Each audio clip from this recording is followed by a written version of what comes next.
siap-siap ya teman-teman.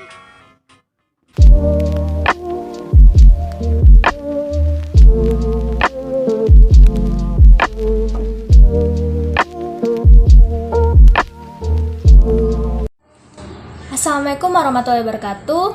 Di sini saya akan menjelaskan mengenai struktur perkembangan primer pada akar. Akar merupakan bagian bawah dari sumbu tumbuhan dan biasanya berkembang di bawah permukaan tanah. Meskipun terdapat juga akar yang tumbuh di atas tanah. Histogenesis epidermis akar berbeda dengan batang.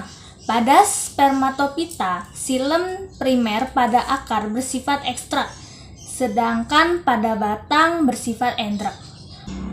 Klasifikasi sekarang menurut Croix tahun 1981, spermatopita dibagi menjadi dua divisi, yaitu divisi Pinophyta atau Gymnospermae dan divisi Mochnolipita atau Angiospermae.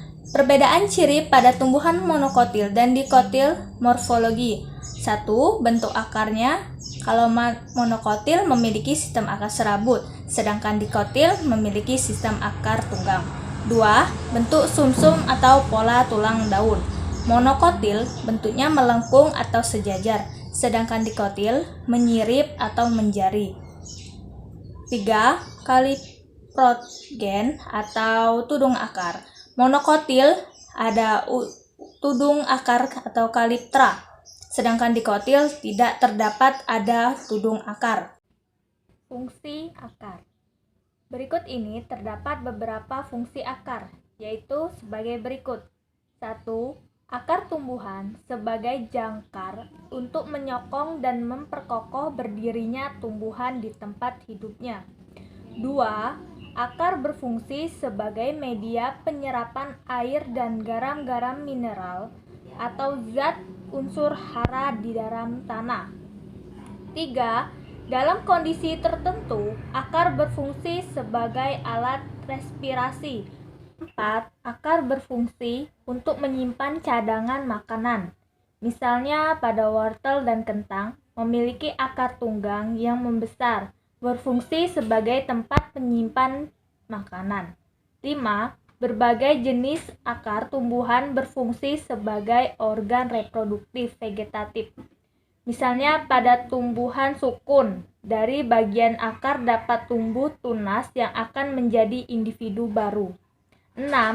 Molekkan tumbuhan pada substrat serta penyerap air serta garam-garam tanah dari substrat itu. 7. Membantu pengangkutan air dan zat nutrisi. 8. Pada tanaman tertentu seperti jenis tumbuhan bakau, akar berperan untuk pernapasan.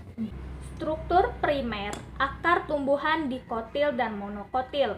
Pertumbuhan primer adalah pertumbuhan dasar yang dapat terjadi akibat adanya aktivitas pembelahan sel pada jaringan meristem primer. Jaringan meristem primer ini berada pada daerah titik tumbuh primer, yaitu ujung akar dan ujung batang. A. Struktur primer akar tumbuhan monokotil. Pada ujung akar terdapat daerah tudung akar atau kaliptra yang berfungsi untuk mensekresikan cairan polisakarida untuk melumasi tanah di sekitar titik pertumbuhan dan melindungi daerah sistem akar. B. Struktur primer akar tumbuhan dikotil. Pertumbuhan primer pada akar dikotil menyebabkan akar tersebut tumbuh memanjang masuk ke dalam tanah. Sedangkan pertumbuhan sekunder pada akar dikotil terdapat kambium yang menyebabkan pembesaran diameter. Pertumbuhan primer pada akar tergantung pada akar bagian ujung, di mana bagian itu dikelilingi oleh sel yang berbentuk tudung dan dinamakan tudung akar. Pada waktu akar menembus partikel-partikel yang ada di dalam tanah, ujung akar dilindungi oleh tudung akar terhadap kerusakan mekanis.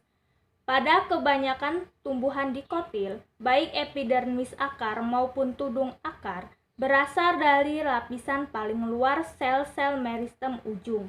Pada jaringan muda tumbuhan dikotil, perkembangan akar melibatkan perkembangan sel-sel yang khusus dan tidak terdiferensiasi menjadi sel-sel matang, serta sel-sel khusus yang memainkan berbagai peran dalam kegiatan-kegiatan akar. Selanjutnya, bagian-bagian akar primer. A. Tudung akar. Tudung akar terdapat di ujung akar dan melindungi promeristem akar serta membantu penembusan tanah oleh akar. Terdiri di atas sel hidup yang sering mengandung pati. Tudung akar berkembang terus-menerus. Sel paling luar mati, terpisah dari yang lain dan hancur, lalu digantikan oleh sel yang baru dibentuk oleh pemula. B. Epidermis. Sel epidermis akar berdinding tipis dan biasanya tanpa kutikula. Namun, kadang-kadang dinding sel paling luar kutikula. Ciri khas akar adalah adanya rambut akar yang beradaptasi untuk menyerap air dan garam tanah. Rambut akar adalah sel epidermis yang memanjang keluar, tegak lurus permukaan akar, dan berbentuk tabung. C. Korteks akar. Pada umumnya, korteks terdiri dari sel parenkim. Pada sejumlah besar monokotil yang tidak melepaskan korteksnya semasa akar masih hidup, banyak sklerenkim dibentuk. Sel korteks biasanya besar dan bervakuola besar. D. Endodermis. Pada sejumlah besar tumbuhan, dinding sel pada lapisan sel terluar, korteks akan membentuk gabus, sehingga terjadi jaringan pelindung baru, yakni eksodermis yang akan menggantikan epidermis. Struktur dan sifat stiokimiawi sel ekodermis mirip sel endodermis. Dinding primer dilapisi oleh suberin dari lapisan itu, dilapisi lagi oleh selulosa. Lignin juga dapat ditemukan pada sel endodermis, mengandung protoplas hidup ketika dewasa. E. Endodermis. Di dalam akar yang digunakan untuk penyerapan, dinding sel endodermis mengandung selapis suberin di dinding antiklinalnya, yaitu pada dinding radial dan melintang. Baiklah, itulah yang bisa saya sampaikan. Lebih dan kurangnya saya minta maaf. Saya akhiri, wabillahi taufik wal hidayah. Wassalamualaikum warahmatullahi wabarakatuh.